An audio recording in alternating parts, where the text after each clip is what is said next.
So tell me a little bit about yourself, starting with your name.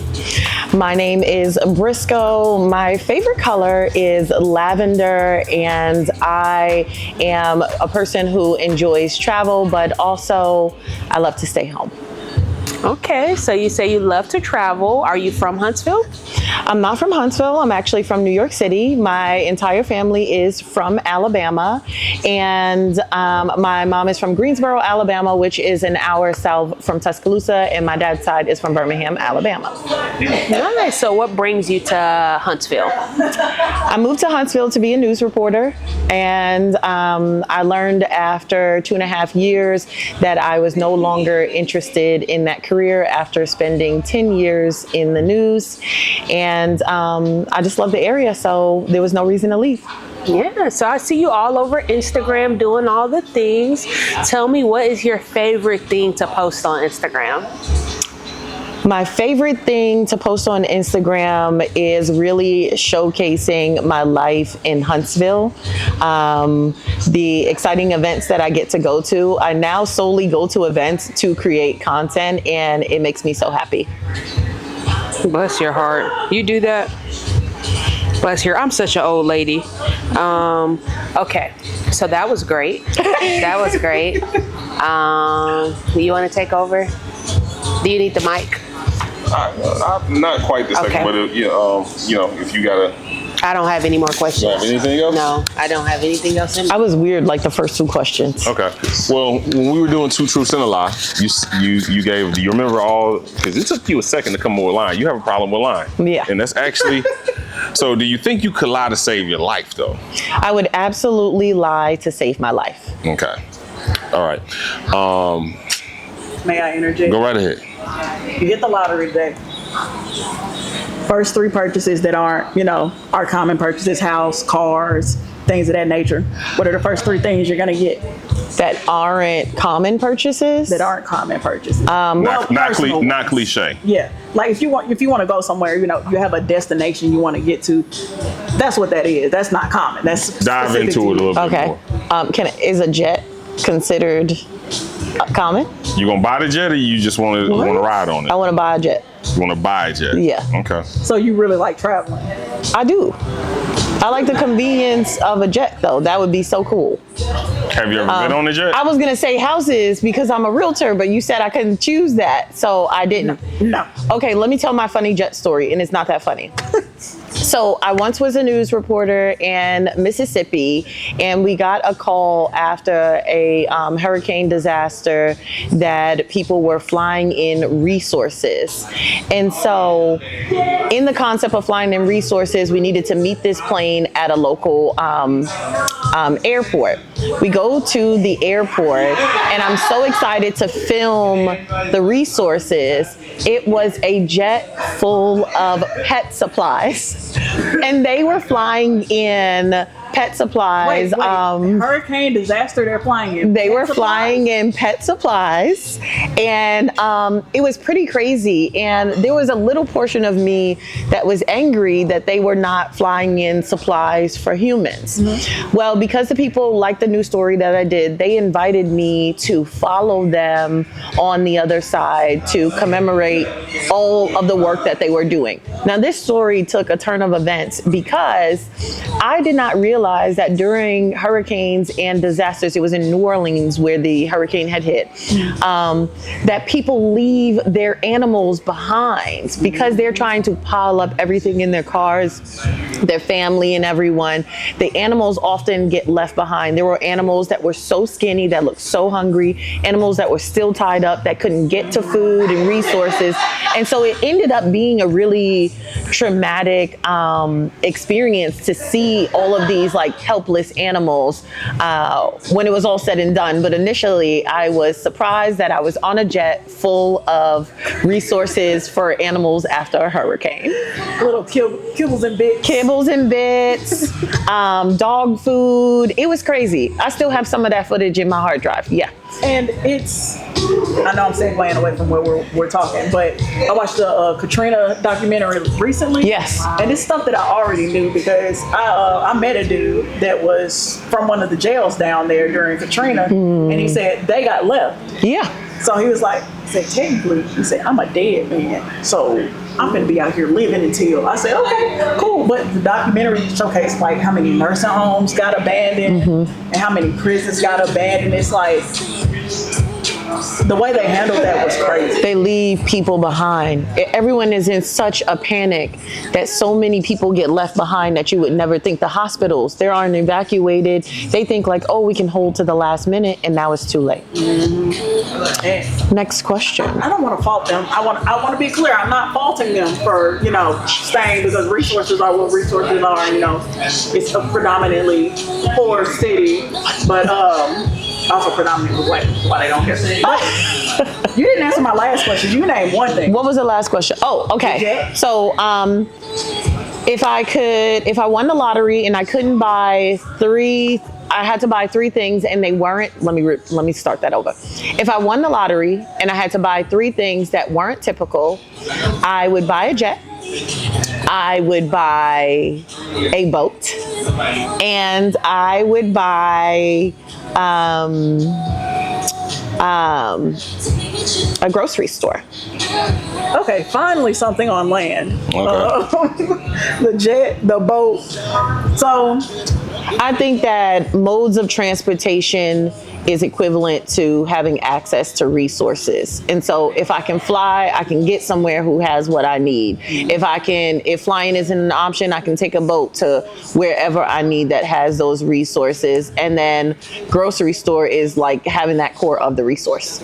yeah, you're right. It's something I never would have thought about. Maybe if I've never thought about this question before you asked me. So this is I need this footage because it's a very new situation. I'm learning stuff about myself. That's how you learn through other people a lot of times, because you in your own head, you already know it's there. You gotta get out of there. Get out. sometimes. Yes. So my next question would be, what is are you living your dream, or do you have a dream job, career, position? And is it something that already exists, or is it something you're gonna have to create a lane for? Okay, guys, this is a moment to clock because I'm going to reveal my ultimate dream. So I grew up on TED Talks. And so on my bucket list, I would love to give a TED Talk. And right now at the place I'm in life, I believe that my TED Talk would be about achieving your goals. Essentially, no one ever tells you that you could achieve your goals, get there, and realize that that's not what you want. I wanted to be a news reporter. I achieved that goal, and I got there and I looked around and I was like, I do not want this. And then I was like, now what? Because I didn't have any identity. I come from a background where people tell you you cannot, and no one ever really tells you you can. And so I was such on this mission to achieve and be in this moment to prove that I could do the thing that I said I was going to do. And then when I got there, I was like, ooh, I don't like this.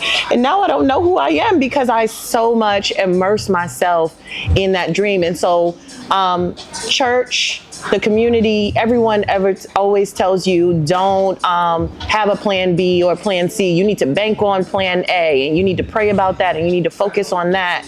And now I look at plan B as an option to really be able to have that safety net. And it's okay to have that safety net. It doesn't mean that you're not going to achieve. It doesn't mean that you're not going to be who you say you are. It's just we're multifaceted people, and putting all your eggs in one basket is just simply irrational. So, here's the first look at my TED Talk. Call me Ted.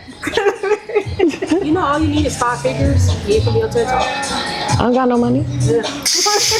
I had the I don't know, inclination to ask you to do your newscast voice, but now I don't want you to do it. I don't have one. This is what I sound like. It's not far from sounding very professional and very forward to be able to be. So my sister said, you now make sense. Me and my sister are very different. Mm-hmm. And when I went to do the news, she was like, all of this, and physically went, all of this now makes sense. Now, when I told my parents and my family that I was going to be a news reporter, this was 4 majors later, and I got accepted to school for film. And then got there, they knew Steven Spielberg's catalog in a way that I didn't, or that I didn't care to know. I went to school for film thinking that I was gonna be the female Benny Boom and I was gonna shoot music videos. And that was what I wanted to do because I just liked the creativity that was in there. All I really knew was that I wanted to be a creative. But then when I got there, they were nerding out about the situation and I was like, I don't care. Oh my God, who am I? I don't like anything. College is not for me. And then I went to the radio station, found my voice, and the rest is history. And when I told my family, they were like, girl, pick something easier. Don't you want to be like a nurse or something like that? And I was like, what? I don't even like blood. Do you people know me at all? And I ended up just continuing to pursue it. And the first time that I was on television, my family was like a light bulb went off. They did not see it in me at all. I just looked chaotic to everybody. And then they was like, oh my God, all of your personality 100% makes sense behind the camera. And I was like, told ya. You should have believed me the first time. And so people from my childhood who heard me say these things were like, oh my God, you really did it. And I was like, did you not think I was gonna do what I said I was gonna do? I have an incredible amount of willpower. And so yes is the name of the game. I have a question, and then I'm gonna stop asking questions. How much of, we talked about how it was that you can't do it, and that power through just, I can show you I can do it. You're telling me I can't. How much of that do you think is rooted in the South? Because I feel like a lot of us, when we're put in those positions where people tell us we can't, first thing we think of is achievement. Like, has anyone who looked like me done this before? What does it look like in this area? Do you think that contributed anyway for your, I'm gonna do it? So I would not attribute it to any region. I would attribute it to a cultural misunderstanding. I think notoriously we have been told we can't, or if we had big dreams, that was irrational to have. And it's been told to us so many times that now we believe it. We believe there has been many steps where I stepped forward and then I had imposter syndrome where I was like, I can't do this. Oh my God, am I at CNN? Oh my God, am I at PBS? Oh my God, am I on television? Wait, I knew that I could be here, but should I be here? It's so embedded culturally. Even the characters that are played on TV, they write it in a struggle, you know? So now I'm excited about the new age television where I would love to do sitcom writing or something like that, where they're showing power and they're showing Black people in different character roles that aren't bottom of the totem pole, you know, stereotypical failure and then accidental success. No, you can actually do exactly what you say you're going to do. And but also we need to know that nobody needs to tell us that as well. We need to know that our first mind is correct. If you believe you can, it's done. It's already done. There's anybody else could say whatever they want. The willpower is within. And so I think I may shake, I may stumble, I may question for about half a second, but it's gonna last just about a half a second, because a minute later, well, I'm gonna do it anyway. Well, I'm gonna do it anyway. Well, you know what? If I get to the news and I decide I don't like it, they can't say I didn't do it. Yeah. You know, and so I got there, I explored that arena. There is a lot of things about the community and touching people that I do love about being a news reporter. It was just the back end abuse that I didn't care for. But I'm very community based and I am very creative, in anything that I can do where I'm touching people and moving people forward, that is my core. And so now in my capacity, I'm a realtor and I'm taking all of the things that I did before. My brand is called Build with Brisco. I've been building communities my whole life. That has been who I am and what I'm about for accidentally, like not even on purpose. Like I'm just being who I am. My goal is to move people forward. Don't tell me you have a mission, because I'm going to, my body says, let me help you get there. That is how I'm rewarded. That is how I will get to heaven. Because I'm like, God is not worried about me saving me. I truly believe that I am a vessel and that my goal is to save everybody else.